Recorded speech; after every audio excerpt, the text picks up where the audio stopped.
깊은 숲속의 기이한 저택 이야기는 대학생인 수진이 여름방학을 맞아 친구들과 함께 떠난 캠핑여행에서 시작됩니다. 수진과 그녀의 친구들인 민수, 지연, 그리고 영호는 강원도에 위치한 깊은 산속에 자리한 유명한 캠핑장으로 향했습니다. 캠핑장은 아름다운 자연, 경관과 맑은 공기로 유명했으며 그들 모두가 기다려온 힐링의 시간이었습니다. 첫날 밤, 캠프파이어를 하며 쏟아지는 별을 보던 중 영호가 농담 삼아 이런 이야기를 꺼냈습니다. 여기서 멀지 않은 곳에 오래된 저택이 하나 있대. 사람들이 거긴 절대 가면 안 된다고 하더라. 귀신이 나온대나 뭐래나. 그 말을 들은 수지는 호기심이 생겼습니다. 정말 귀신이 나온다고? 지연은 무섭다는 듯 팔짱을 꼈고 민수는 흥미롭다는 표정을 지으며 영호에게 물었습니다. 진짜 무서운 이야기 좀 더 해봐. 영호는 미소를 지으며 말을 이었습니다. 내 친구 중 한 명이 여길 자주 온단 말이야. 걔 말론 저택에 들어가는 사람은 반드시 무언가를 잃고 나온대. 예를 들어 기억이 날아가거나 소중한 물건이 없어지거나 심지어는 다신 돌아오지 않은 사람도 있다고 하더라. 분위기는 점점 음산해졌고 불길한 기운이 그들을 휘감았습니다. 그러나 그중 호기심 많은 수진은 오히려 설렘을 느꼈습니다. 우리 그 저택 한번 가보자. 수진이 제안하자 민수와 영호는 찬성했지만 지연은 끝내 반대했습니다. 난 정말 싫어. 무서운 건 딱 질색이야. 결국 이들은 다음날 아침 지연을 캠핑장에 남겨두고 나머지 셋이 직접 저택을 찾아 나섰습니다. 햇살이 밝게 비추는 아침이었지만 그들이 숲속 깊숙이 들어갈수록 주변은 점점 어두워졌습니다. 조금 걷다 보니 그들이 찾던 저택이 모습을 드러냈습니다. 저택은 마치 시간이 멈춘 듯한 모습이었고 겉은 이끼와 덩굴로 뒤덮여 있었습니다. 창문은 깨져 있었고 문은 무겁게 잠긴 듯 보였습니다. 수진이 문을 밀어보자 삐걱거리는 소리를 내며 문이 천천히 열렸습니다. 그들은 잔뜩 긴장한 채 저택 안으로 발을 들였습니다. 저택 내부는 모든 것이 먼지에 덮여 있었고 부유물들이 공기 중에 어지럽게 떠다녔습니다. 그들이 천천히 거실을 둘러보던 중 민수가 벽에 걸린 오래된 사진을 발견했습니다. 사진 속 인물들은 모두 웃고 있었지만 그들의 눈은 어딘가 부자연스러웠습니다. 뭔가 이상해. 민수가 중얼거렸습니다. 그때 영호가 갑자기 뒤를 돌아보고 말했습니다. 누군가 계단 위에 서 있는 것 같아. 거기 누구 있어요? 모두가 그 방향으로 고개를 돌렸지만 아무것도 보이지 않았습니다. 그러나 분명 전보다 더 차가운 기운이 느껴졌습니다. 수지는 불길한 예감에 휩싸였지만 호기심을 멈출 수 없었습니다. 2층으로 올라가 보자. 그녀가 속삭이자 이들은 망설이며 계단을 올랐습니다. 2층에는 여러 개의 방이 있었고 그중 하나의 문이 살짝 열려 있었습니다. 서로 눈빛을 교환한 후 그들은 조심스럽게 그 방으로 들어갔습니다. 방 안에는 낡은 피아노가 한가운데 놓여 있었고 어딘가 익숙한 멜로디가 희미하게 흐르고 있었습니다. 여기 아무도 없지? 민수가 말을 꺼내자 영호는 긴장한 표정으로 방을 둘러보았습니다. 그때 갑자기 피아노 소리가 멈추더니 문이 꽝 닫히는 소리가 났습니다. 그들은 놀라 밖으로 나가려 했지만 문은 열리지 않았습니다. 패닉에 빠진 사이 수지는 이상한 기운을 느끼고 방 안을 주의 깊게 살폈습니다. 그리고 피아노 건반 위에 반짝이는 작은 상자가 놓여있는 것을 발견했습니다. 수지는 본능적으로 상자를 열었습니다. 그 안에는 오래된 사진 몇 장과 녹이 쓴 열쇠 하나가 들어있었습니다. 사진 속 인물들은 저택의 주인으로 보였고 모두 같은 목걸이를 차고 있었습니다. 그 목걸이는 방 안의 거울에 비친 그녀와 친구들의 목에 걸려있음을 깨달았습니다. 뭐야, 이거? 수진이 떨리는 목소리로 말하자 영호가 상자 속 열쇠를 집어들었습니다.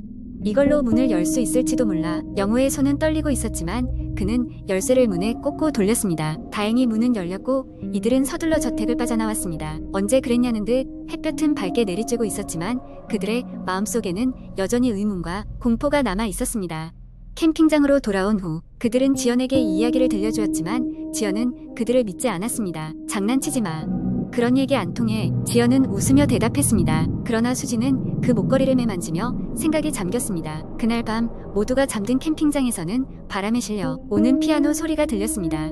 그리고 숲 어딘가에서 저택의 주인을 닮은 그림자가 그들을 지켜보고 있는 듯한 기분이 들었습니다. 그들이 저택에서 발견한 것은 정말로 무엇이었을까요? 그리고 이들은 다시는 그 곳을 방문하지 않기로 맹세했지만 그들의 기억은 계속해서 그날의 일들을 떠올리게 했습니다. 이 이야기는 진실일까요?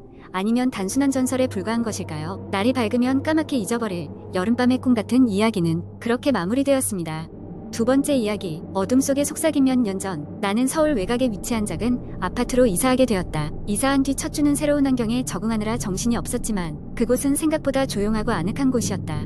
하지만 그 평온함은 오래가지 않았다. 어느 늦은 밤 나는 잠이 들기 위해 불을 끄고 침대에 누웠다. 방 안은 컴컴했고 나는 잠이 오기를 기다리며 누워있었다. 그때 갑자기 아주 희미한 소리가 들리기 시작했다. 처음엔 바람소리인가 싶었는데 점점 그 소리는 명확해졌다. 그것은 교묘하게 반복되는 속삭임이었다. 여기, 여기. 나는 귀 기울였지만 방 안에 나 말고는 아무도 없었다. 두려운 마음에 전등을 켜고 방을 둘러보았지만 이상한 것은 아무것도 없었다. 몸이 으스스해진 나는 소리가 바깥에서 들렸을 거라고 생각하며 창문을 확인했지만 창밖은 정막 그 자체였다. 다음 날 나는 이 일을 잊기로 하고 일상으로 돌아가려 했다. 그런데 그날 밤 또다시 잠이 오려는 찰나에 그 속삭임이 들려왔다. 이번엔 더 명확하게 도와줘. 여기. 나는 두려움에 몸이 굳었다. 무언가 잘못되고 있다는 직감이 있었다. 더 이상 무시할 수 없었던 나는 주변의 일을 이야기하기 시작했다. 친구들은 대수롭지 않게 여기며 지나친 스트레스 탓일 거라고 했지만 나는 그들과 달랐다. 뭔가 설명할 수 없는 것이 나를 붙잡고 있는 기분이었다. 며칠 뒤 우연히 같은 아파트에 사는 이웃 주민을 만났다. 그녀는 나와 비슷한 나이의 젊은 여자였다. 그와 대화를 나누던 중 나는 그에게 내 방에서 들리는 이상한 소리에 대해 털어놓았다. 그녀는 놀라운 표정으로 나를 쳐다보며 말했다. 그건 아마도 이 집의 전 임차인일 거예요. 그녀의 이야기에 따르면 몇 년 전 이 아파트에는 한 여성이 살았다고 한다. 그녀는 외롭게 지내다가 어느 날 갑자기 실종되었고 이후로 그녀의 행방은 묘연하다고 했다. 그녀가 마지막으로 목격된 곳이 바로 내가 살고 있는 그 방이었다는 이야기도 덧붙였다. 며칠 후 나는 그 방에 있던 벽장을 정리하다가 바닥에서 낡은 일기장을 발견했다. 호기심에 열어보니 그것은 사라진 여성의 일기장이었다. 일기에는 그녀의 외로운 마음과 점점 심해지는 우울함이 가득 담겨 있었다. 그리고 마지막 장에는 손으로 쓴 흔적이 남겨져 있었다. 누군가 내 목소리를 듣고 날 찾아주길. 여기, 나는 여기 있어. 나는 소름이 돋았다. 그 순간 갑작스런 서늘한 기운과 함께 그 속삭임이 또다시 뚜렷하게 들려왔다. 이번에는 더욱 절박한 목소리로 날 찾아줘. 나는 그저 환청이라고 치부할 수 없었다. 급히 아파트를 뛰쳐나와 경찰에 신고했다. 조사 결과 벽장 뒤 숨겨져 있던 작은 공간에서 실종된 그녀의 유해가 발견되었다. 그녀는 그곳에 갇혀 세상을 떠난 것이었다. 그 후로 나는 그 아파트를 떠났고 다시는 돌아가지 않았다. 하지만 그날의 속삭임은 아직도 그 어딘가에서 들려오고 있을지 모른다. 나는 간절히 바란다. 그녀가 이제라도 편히 쉬고 있기를. 세 번째 이야기. 한국 인터넷 커뮤니티에서는 종종 사람들의 등골을 오싹하게 만드는 공포 이야기가 공유됩니다. 그중 하나의 이야기를 길게 풀어보겠습니다. 이 이야기는 어느 여름밤 한 대학생이 겪은 기묘한 경험을 바탕으로 합니다. 이 대학생의 이름은 민수였습니다. 그는 시골 마을에 위치한 할머니 댁에 방문하기로 했습니다. 할머니 댁은 오래되고 낡았지만 민수에게는 어린 시절의 추억이 담긴 곳이었습니다. 그곳에서 어릴 때 친구들과 뛰어놀고 밤이 되면 할머니에게 옛날 이야기를 들으면서 잠들곤 했습니다. 여름방학을 맞이해 민수는 할머니 집에서 한 주간 머물기로 했습니다. 시골 마을은 도심과는 비교할 수 없을 정도로 조용하고 평화로웠습니다. 낮에는 할머니와 함께 밭일을 돕고 저녁에는 마을 사람들이 모이는 정자에서 전래 동화를 듣곤 했습니다. 그러던 어느 날 밤 민수는 이상한 꿈을 꾸기 시작했습니다. 꿈속에서 그는 낯선 방에 갇혀 있었고 창밖에서는 누군가 그를 지켜보는 듯한 기분이 들었습니다. 그 방은 어딘가 음산한 분위기를 풍겼고 민수는 무언가 잘못되었음을 직감했습니다. 꿈에서 깨어난 민수는 등골이 오싹해지는 기분에 빠져들었지만 피곤한 몸을 이기지 못하고 다시 잠이 들었습니다. 다음날 아침 민수는 할머니에게 자신의 꿈 이야기를 털어놓았습니다. 할머니는 잠시 고민하더니 민수에게 마을의 오래된 전설을 이야기해 주었습니다. 그 전설은 아주 오래전 이 마을의 정체를 알 수 없는 한 여인이 살았다는 이야기였습니다. 그녀는 항상 창밖을 바라보며 무언가를 기다리는 듯한 모습이었고 주변 사람들은 그녀를 두려워했습니다. 그녀가 살고 있던 집은 시간이 흘러 지금은 폐허가 되어버린 상태였지만 여전히 마을 사람들은 그 집 근처에 가지 않았습니다. 할머니의 이야기는 민수에게는 그저 옛날 이야기같이 들렸지만 기묘하게도 그 꿈이 머릿속에서 사라지지 않았습니다. 그는 궁금증을 참지 못하고 그 폐허가 된 집을 찾아가기로 결심했습니다. 해가 저물 무렵 민수는 손전등 하나만을 들고 집을 나섰습니다. 마을 외곽에 위치한 그 폐가는 대부분의 사람들에게 잊혀진 장소였습니다.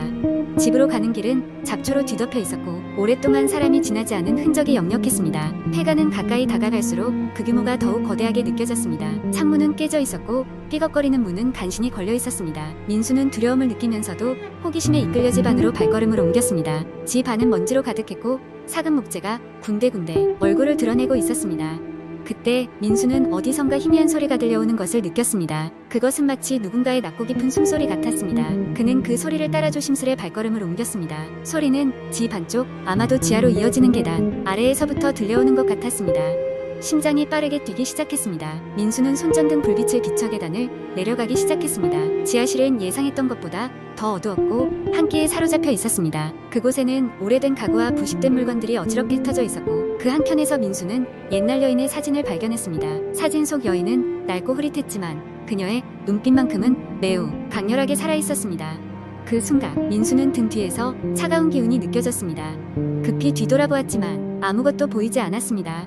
불안감에 휩싸였으나 그는 용기를 내어 다시 사진을 돌아보았습니다. 사진 속 여인의 눈이 자신의 눈을 똑바로 바라보고 있는 것 같았습니다. 그 순간 민수는 불현듯 그곳을 떠나야 한다는 강렬한 충동을 느꼈습니다. 서둘러 집 밖으로 뛰쳐나온 민수는 숨을 헐떡이며 다시 할머니 집으로 향했습니다. 그날 밤 민수는 더 이상 그 꿈을 꾸지 않았습니다. 마을을 떠나기 전 그는 마지막으로 그 폐허를 다시 돌아봤습니다. 이상하게도 그곳은 이제 그저 오래된 빈집처럼 보였습니다. 민수는 할머니에게 자신의 경험을 다시 이야기했고 할머니는 조용히 웃으며 민수를 위로했습니다. 시간이 흘러 민수는 다시 도심으로 돌아가게 되었고 그 후로는 그 사건을 또렷이 기억하면서도 마을의 평범한 여름날로 간직하게 되었습니다. 그 이셔인의 전설과 함께